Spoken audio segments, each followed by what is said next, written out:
Inyanga indi ndai warera Amakeni horla ngare Western Nyota TV lirenye Elikanah Khainga. Nokulanga nende macheni hwangane macheni ka Kitui. Governor wa Kitui Mama Charity Ngilu abere nende buzuni bumwoyo kulikhuba lya mwami William Ruto yabola bakhali ba mtitondei bakhola bukahaba. Ndakhonyole manyeshi horla reporteru abere.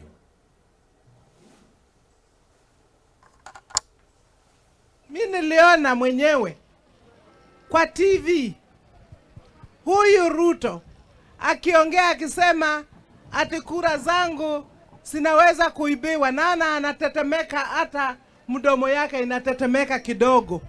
Nikasema huyu ni yule alikuwa anatukana watu. Sasa pilipili yake imemfikia. Alikuwa anatembea Ukambani na anaona kama yeye ndio kingi na mfalme wa Ukambani. Ni hivyo au si hivyo? Hata hapa alikuwa anatembea anatupatia pesa kidogo kidogo. Alikuwa anatutukana, ati nyinyi wanawake wale mnafanya kazi ya jioni. Ni nani anafanya kazi ya jioni? Ni kututukana, si kututukana. Shame on him. Shame on him. Najua ya kwamba with baba tutakuwa kwa serikali ndani, wanawake watafanya biashara ya maana. Hakuna mtu kupush wheelbarrow, na mnajua ya kweli. Mtu sisi kikwetu ukitembea ukiwekwa juu ya wheelbarrow, what happens? Unafanya nini? Kwa hivyo ni nani hapa anaweza kuingia kwa wheelbarrow? Iko mtu hapa? Hata mimi siwezi. Governor wa Makueni Kibudha Kibwana awolizi kura tiosi tia Makueni nende Kitui nende mtitondei tiosi bukamba zitawatsira kumwami Raila Amolo Odinga kuba rais wa harano shibala sha Kenya. Konyama nyishi kwa reporteru averia. Hapa Mutitu kumekuwa na shida hiyo ya mpaka. Na hiyo ni kitu ya katiba commission special. Tunajua ukiingia kwa kiti na utaingia, hiyo problem itaisha. Vile hapa karibu KWS waliweka waya, hata watoto wanapigwa na stima, na hiyo ni jambo, hiyo waya kupelekwa mbele kwa sababu hiyo inaumiza watoto na kuna public land. Hiyo ni jambo tunajua utashughulikia hiyo jambo.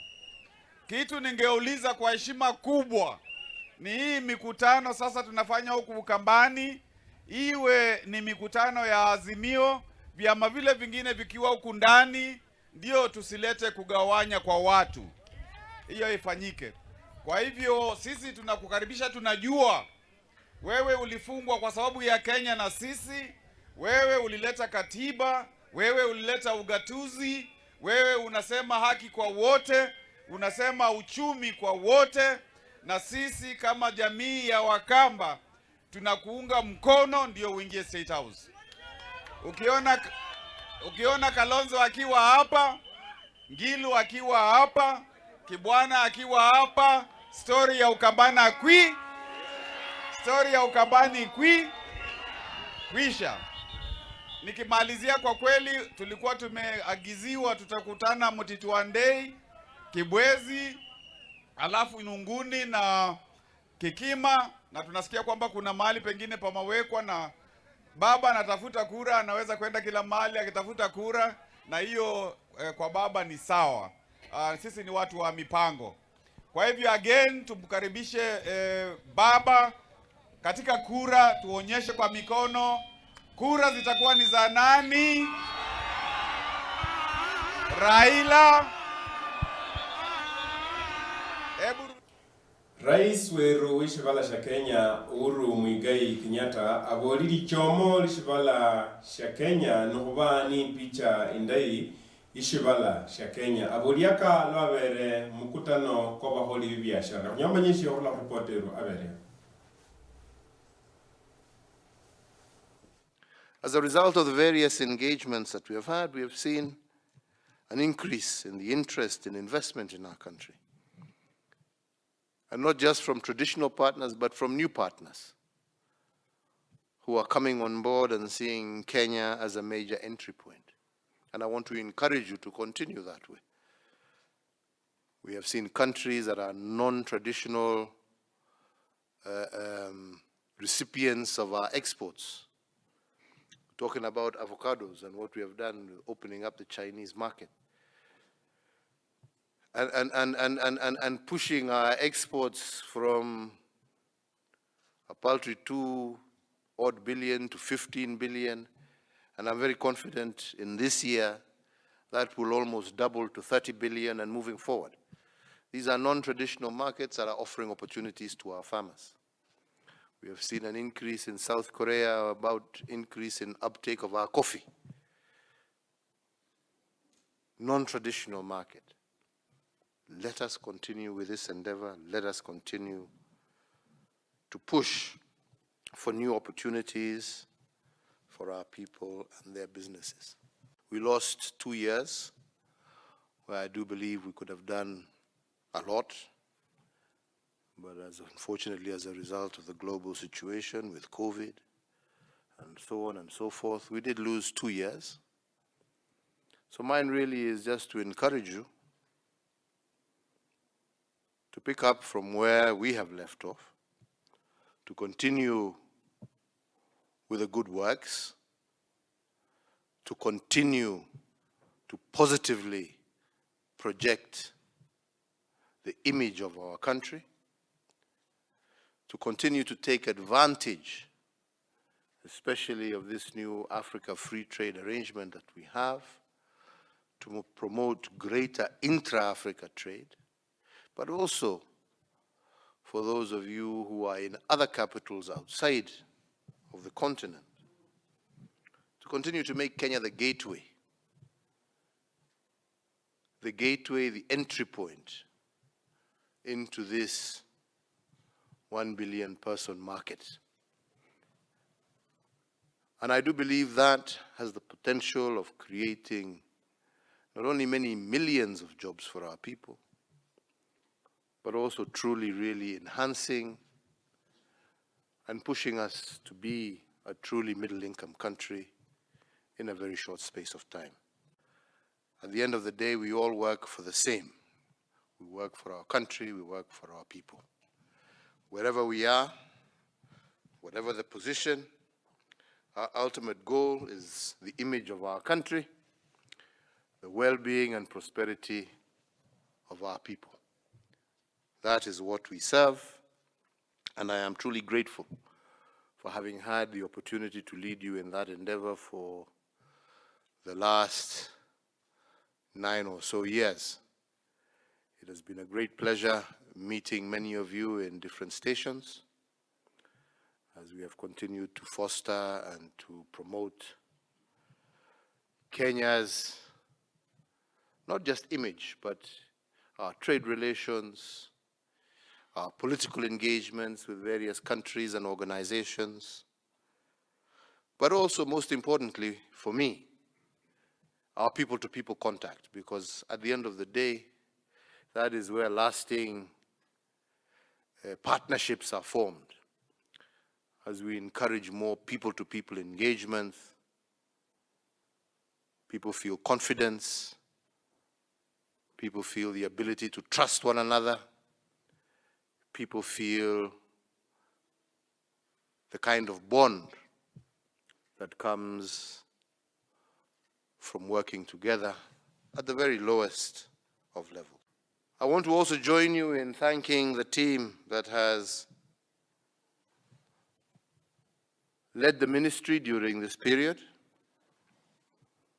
starting with Ambassador Amina Mohammed, who did a sterling job all the way through to steering us through to WTO, the many other things that we did together, to Ambassador Monica Juma,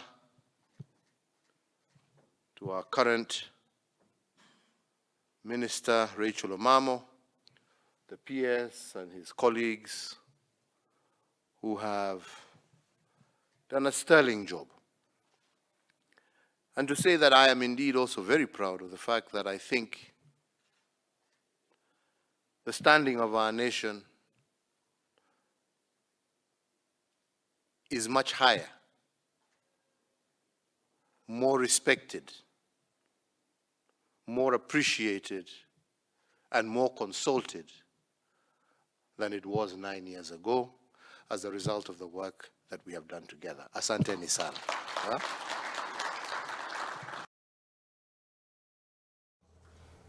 Rais Uhuru Muigai Kenyatta anyoli shianwa kumanyinya buongozi ubulala akari obandu bisatsa nende bandu bishakata kunyora manyishi kula reportero abere mukutana kwenoko.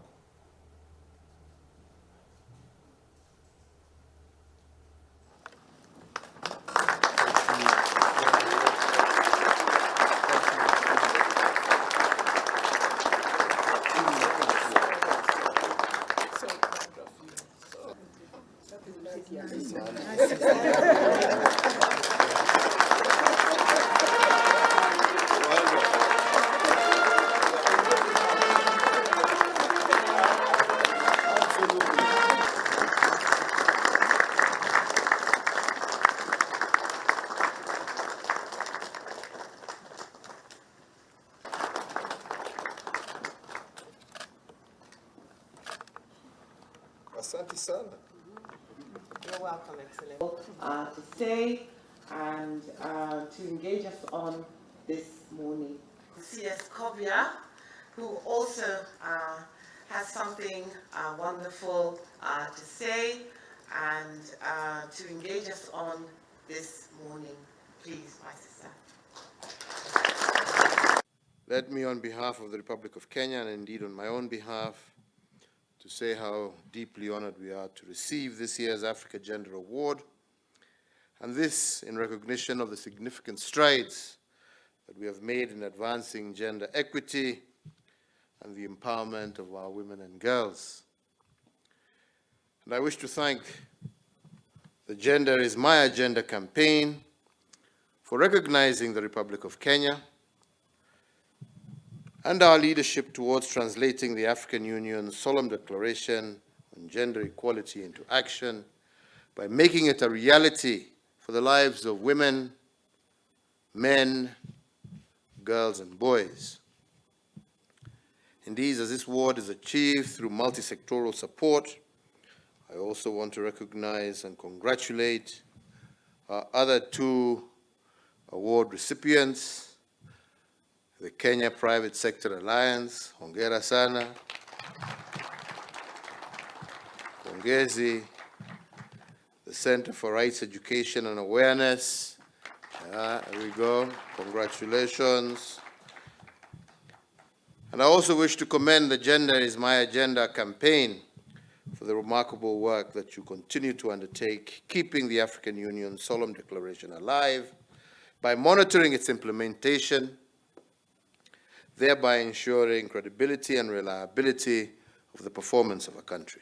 I wish to express my deep appreciation, asante sana, for the award and to commend the Gender is My Agenda campaign for this noble initiative, which is indeed an inspiration towards our efforts of fulfilling our promise of advancing gender equity and equality, empowerment of our women and girls, and a cohesive, inclusive society, both here in Kenya and on our African continent. Asante sana. Thank you.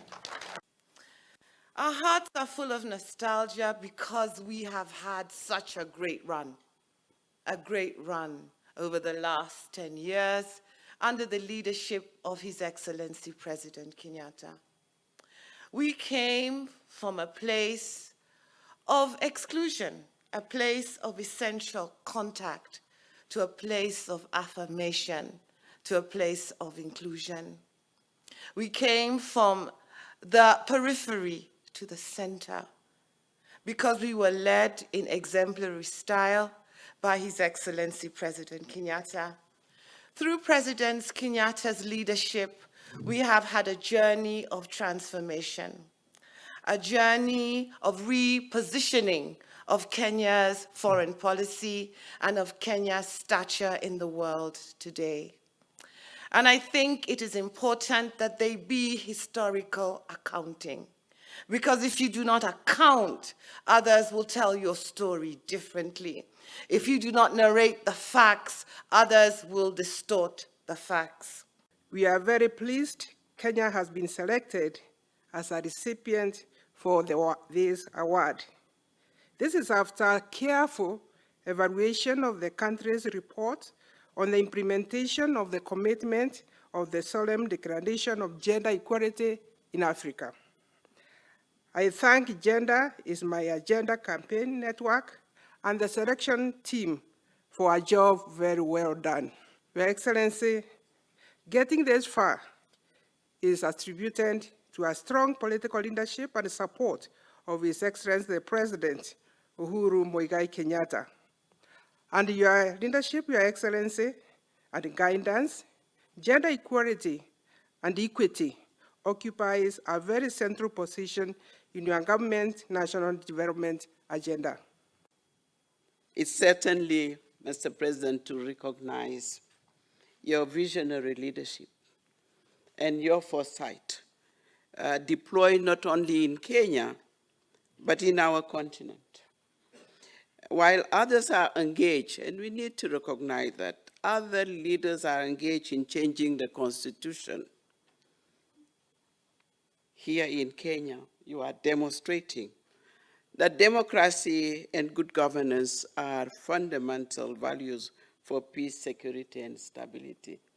As a young leader, Mr. President, you did not spare any effort to champion the cause of our youth, of our young people, to be the democratic dividend that will lead Kenya into a future of prosperity and development, not just for Kenya, but for Africa as a whole and the global world, as the champion for youth. Mwami Kalonzo Musyoka abulele bandu Amakeni huwa baba Amolo Raila Odinga ikura huwa nae shiongozi shirinende ushupafu hu shivala sha Kenya. Abuliaka alwa meti muize hono kubola ye numundu muti abula shiriru tawe lakini wango bubere mu. Ndakunyoro manyisha hono reportero abere mukutano kwenoko. We are on a very serious mission. Huku ni nyumbani. Yule atakuwa MCA, mnamjua, yule atakuwa MP, mnawajua. Lakini leo ni Raila tunatafutia kura. Kana mwazi hata mbaitu? Kana mwazi hata mbaitu? Nenda mbaitu mbudhukizi ondateke mwe. Ila mnoni ya Kalonzo makwata na inge na Raila. Isabu ya kusinda nina neye. Na nenda mnone kai mbunga mkono kwa kusupport Raila yenge. Na kila ninaenda ni mbai, ni kusubia mbai. Kalonzo mwenyewe ni kamundu hivi hivi. Ndeke dhui kinene, kanatiwa. Lakini nadhani akili hiko. Sina mna hiyo? Ni kanatu subie mbai. Maundu alate kuka kuika na Raila atueka president. Tutrethesi andumai tuma onateka mutito andei. Wala muna umwene Ruto. Mwatukeka wawitu ni kumanzo malaya. Hiyo ni kweli, hiyo ni mambo mazuri hayo. Si lazima kina mama wetu tuwaheshimu. Ndugu Raila alikuja hapa Ruto akasema ati Wakamba ni malaya. Atawapatia pesa. Baba ako na mpango maalum. Tunajua kuna single mothers. Wakati mwingine mtu haendi kufanya hiyo tabia kwa kupenda. Ni shida. Si ni kweli? Kama mtu amezaa watoto wawili na hana bwana, anaitwa single mother. Huyo ako na shida. Serikali ya baba iko na mpangilio na mtasikia yeye mwenyewe akizungumza. Tena mna hiyo. Lakini kujumulisha jamii na kusema asijasikia Raila Ruto akiongea Kenya ingine mahali juu ya malaya. Alikuja tu hapa. Na hiyo ni dharau. Hiyo ni dharau. Alama ya mebua itakuoloka. Makwazi ya Mukambo so wana matatanda. Hapana, une Mukambo ngene jeshi. Kwanza ya itongwezi ni waipa na siya maila ingi ikwasi ya nova kama Mukamba na ngondaya. Nemeana makwazi yu. Mwami Junet Mohamed aboli Ruto abula tikura tsenyekana hoba rais ushivala sha Kenya tawe. Ndakunyoro manyisha kwa reportero abere iwene. hii uchaguzi inayokuja itakuwa ya serikali ya Azimio la Umoja.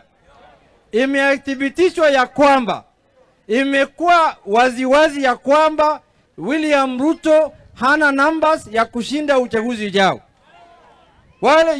Wale watu ambaye wako na numbers ya kushinda uchaguzi ni Azimio la Umoja, One Kenya. Si namna hiyo? Nyinyi mlipigia baba 2013 wakiwa na Kalonzo, mkapigia 2017 na mnakumbuka vile umefanyika. Sasa baba anasema mjinga amerefu. Mjinga amefanya nini? Na mjinga kirefuka, mwerevu yuko wapi? Yuko wapi? Sasa safari hii mkipigia kura itaisabika na rais wa 5 atakuwa Raila Amolo. Viongozi vya IEBC Kakamega Imalaba basabi bami basingira tikura mwako ko kumanyinya mirembe mushipindi tsikurishi na kunyora manyishe ulo reporteru abere mwirene kuongea ni kwa ajili ya campaigns ambazo wanaenda kufanya na tumeweza kuharmonize campaign schedules ambazo waliweza kuandika siku ambayo walikuwa wanaleta makaratasi yao kupewa vyeti vya kusimamia maeneo mbalimbali. Kwa hivyo tumemaliza mkutano umekuwa mzuri. Tunashukuru wengi wao wameweza kuingia katika mkutano huu na tumeweza kuongea nao, na madhumuni yetu pia ya mkutano huu ni kwamba tukaweze kuwaelezea kuhusu masharti ya uchaguzi ambayo waliweza kuweka sahihi wakati ambao walikuwa wanachukua vyeti zao za kuwania viti mbalimbali. Kwa hivyo tumewaambia kwamba katika uchaguzi huu wakaweze kuweka amani katika kampeni zao. Tumewaambia kwamba watumishe amani. Tumewaambia pia kwamba wakaweze kuongea na wale wapinzani ama waongee na wale wafuasi wao kwamba wakaweze kudumisha amani katika kampeni hizi. Pia tumewaambia ya kwamba wasiweze kukutana mahali pamoja siku moja.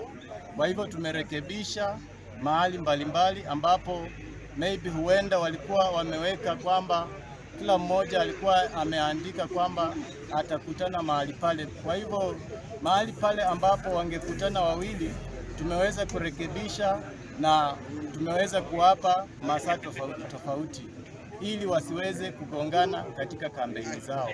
Kwa hivyo hiyo ndiyo imekuwa haswa lengo. Kuna watu ambao walileta majina yao kubadilisha vituo vya kupiga kura, lakini saa hizi wakiangalia bado majina yanaonekana katika vituo vya zamani.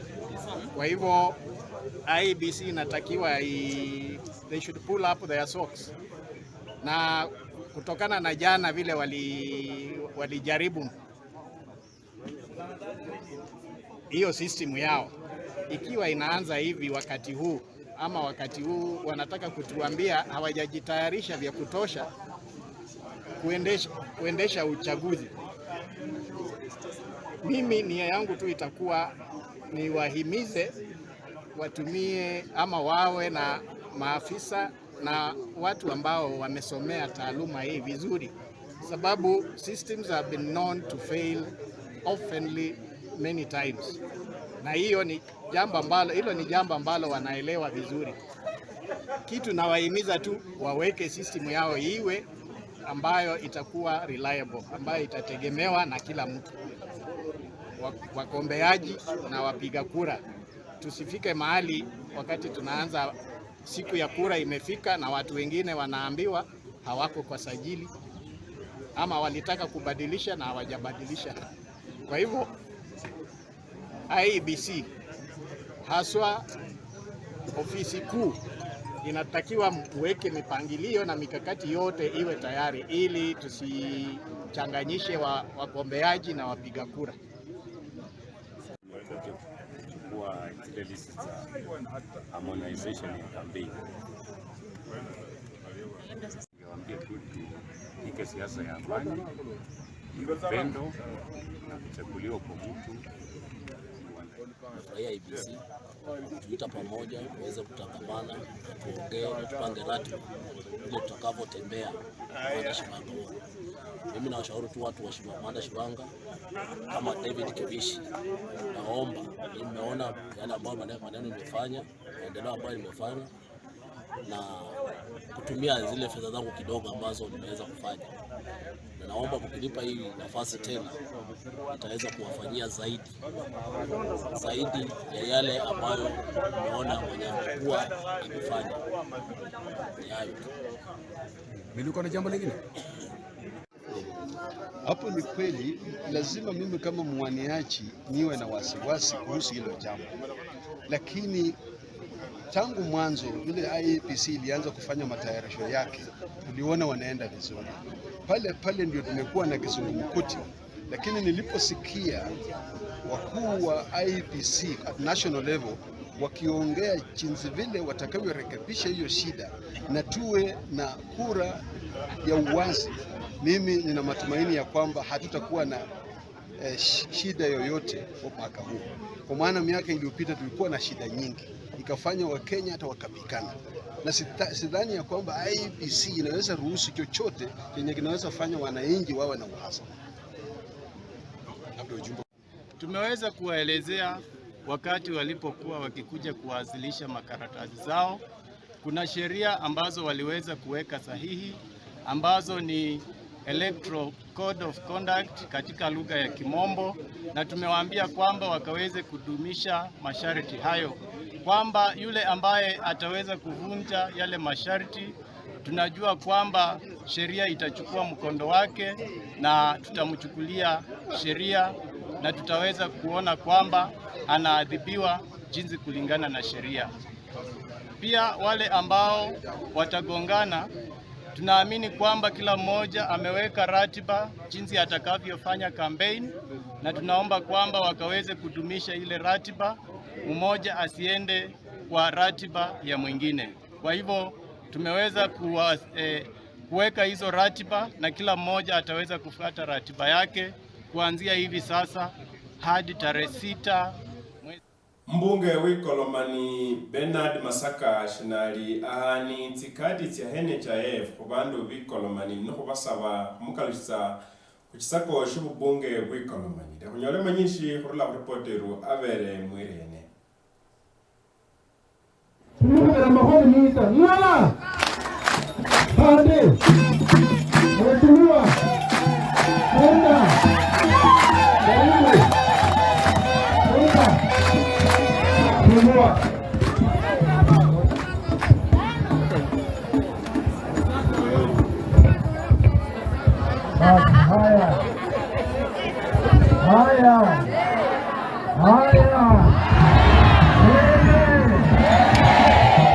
Basi leo nitanena kwa ufupi sana.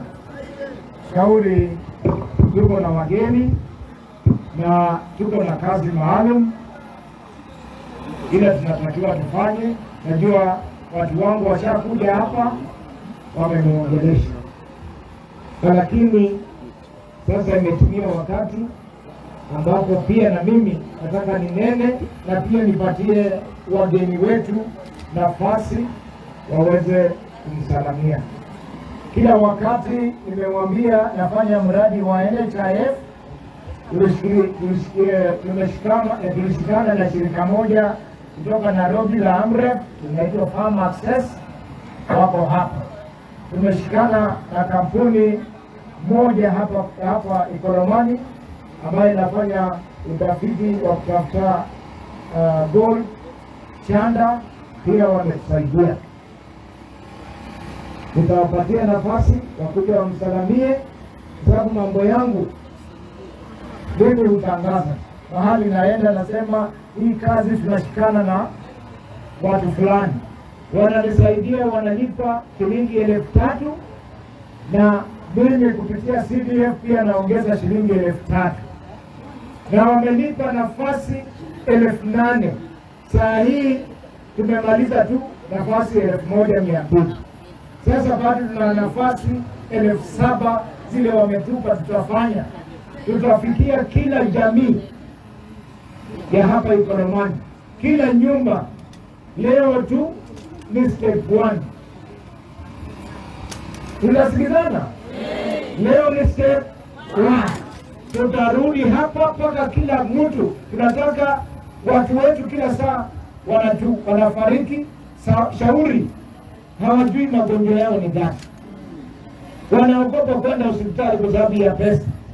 Lakini ukiwa na kadi hii ya NHIF, ukisikia hosikii vizuri, unaenda kwa hospitali, unatibiwa, kadi inalipa. Hii kadi inalipa wewe na bwana yako, ama wewe na bibi yako, na watoto wako wale wako chini ya umri ya miaka 18. Sasa mimi nataka kushukuru sana hawa wafadhili wangu wale tumeshikana nao, wamenisaidia mpaka tumeanza hii safari siku ya leo. Shauri sisi usumbuka kila wakati. Saa ile mama ako mgonjwa, anaenda kutafuta mheshimiwa, anatafuta mwalimu, anatafuta MCA amsaidie.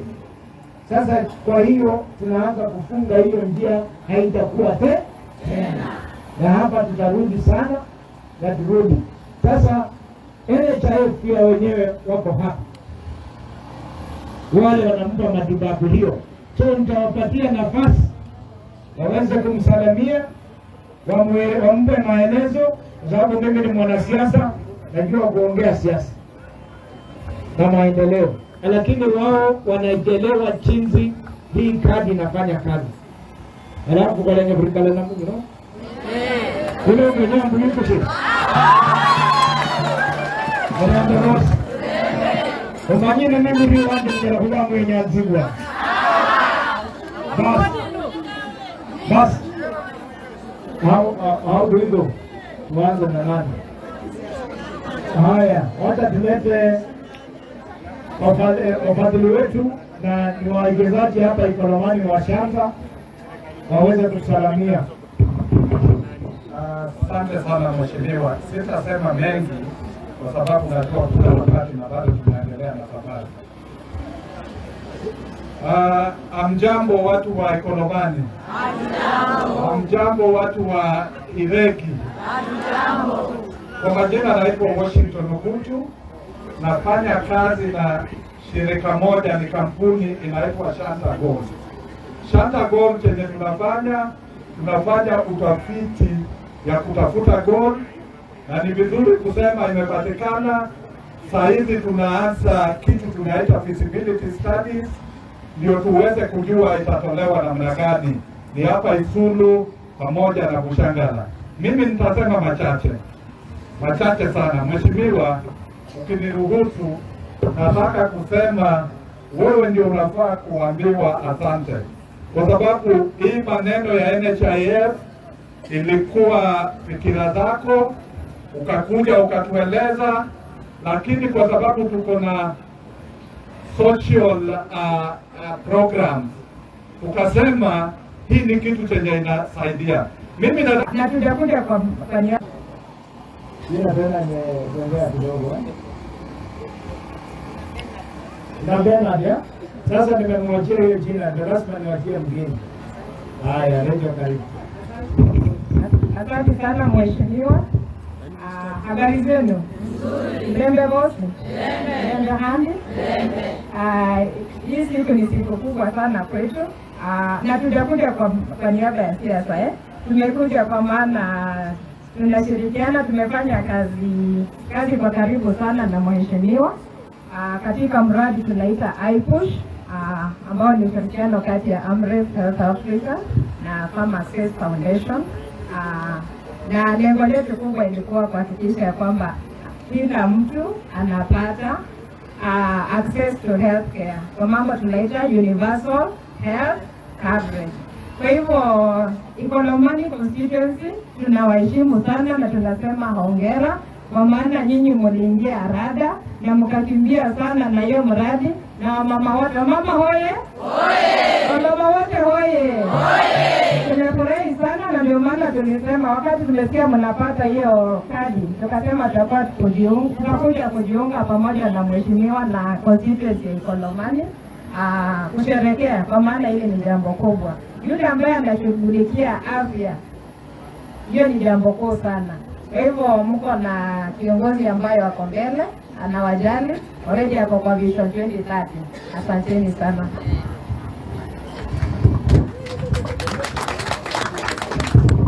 Mheshimiwa Kinani, wakazi wa Ikolomani, mwenzetu kutoka Shaka, ofisi la PGS, wana matibabu hapa. Utaandia gani? Mwili lazima iku. Na kama utaandika jina lako, uhakikishe umepeana jina lako kwa CDF. Kama CDF ni mbali, andikisha na assistant chief ama wakina Tomu hawa. Nataka hizo kadi tuendelee kutoa, na tafadhali kama uko na kadi nyingine ukipeana jina utakataa. Ulisalanda.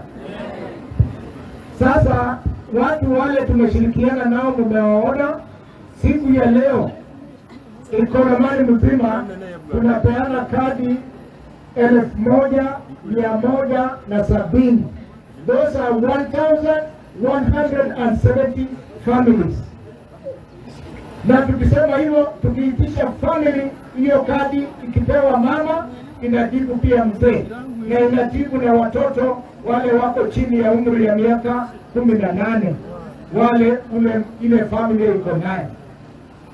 Niko na nafasi ya kufanya familia zingine karibu 8,000. Sasa hii huu ni mwanzo, na mjue ya kwamba tunaenda mpaka tutafikia kila mtu, lakini tuanzie kwa zile familia ambazo tunaona zina ugumu wa kupata matibabu na kujimudu kimaisha. Pia nataka kuomba serikali kuu ya kwamba tuligombana na wengine wengi, na nikamwambia mimi siwezi danganya mtu wa Idako. I cannot lie to someone of Ikolomani. Nyinyi umenizaa tena nifike hapa ni mdanganya? Ndio nilisema nitasimama kwa Jubilee wakati huo. Najua nilishawishiwa nibadilishe, lakini mimi nilisimama na ukweli. Saa hii mimi nasimama kwa Azimio kwa sababu najua Azimio ndio itaunda serikali. Hapa regi mpango ile tuko nayo, na pesa ishaingia hapa kwa kodi, shaanza kuingia hapa kwa college. Na budget hii niliona pia serikali imeweka pesa kwa hii college. Hii college inaenda kuwa university. Nikienda opposition itakuwa university. Pale Nitambika tumeanza gold refinery. Hiyo gold refinery itajengwa nisipokuwa serikali. Hapo Kushanga, na ukienda hapo kuna hostels ya shilingi milioni 50 inajengwa. Mimi nikienda opposition tutajenga. Hii barabara yetu ya kutoka hapa Shikumu mpaka Malinya mpaka Ikuu kwenda mpaka Masiende, Museno na Kaimosi itawekwa lami, iko katika radifa ya kwenda kutengenezwa advertisement. Sasa niwache hiyo niende kwa opposition. Wale wanatafuta viti wawache urongo, wakuje hapa watupe manifesto yao. Mashule mimi nimejenga, sasa shule ile niko nayo ukiongeza ya ile tumeanza hapo, na nitapeleka hapo pesa hivi karibuni. They are going to 53 schools. Na primary schools is 3. Zile zimebaki ni 30. Ndio shauri na muuliza, munipe nafasi tumalize 20. Munipe nafasi tujenge Kaluni. Munipe nafasi tujenge Naswa. Na shule zingine zote Ikolomani. Mimi nataka nikitembea, hao watoto unaona wanasumbuka hapa, wale hawataki shule zijengwe mzuri. Shauri wanataka zao zikuwe, watoto wao waweze kusoma kwa shule wakichukuliwa na magari hapa, na watoto wetu wanaenda kwa shule ambazo hazifai. Nejira na rola mwana umuntu muhase wakanyara kwa bundale asomera mu korofa asomera mu klasi ya mari ona taraso Olikananga wabona kukata bayirabani rwagero abarona yo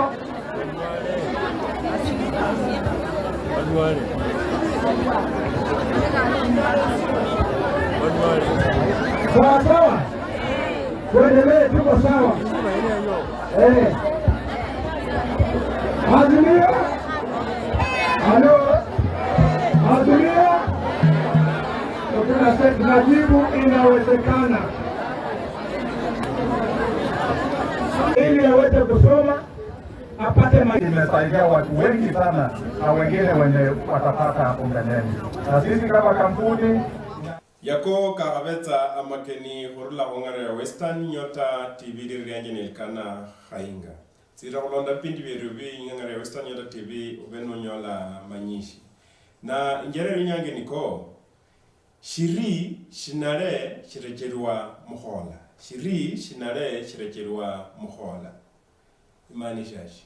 imaanisha ko ukatema ukholeka shindu shititawe shuleka shitesho shinyala kukoka hasi no shinyala kuchitsa hasi no shinyala kumanya lesson mmaisha ube ni nyanga indayi.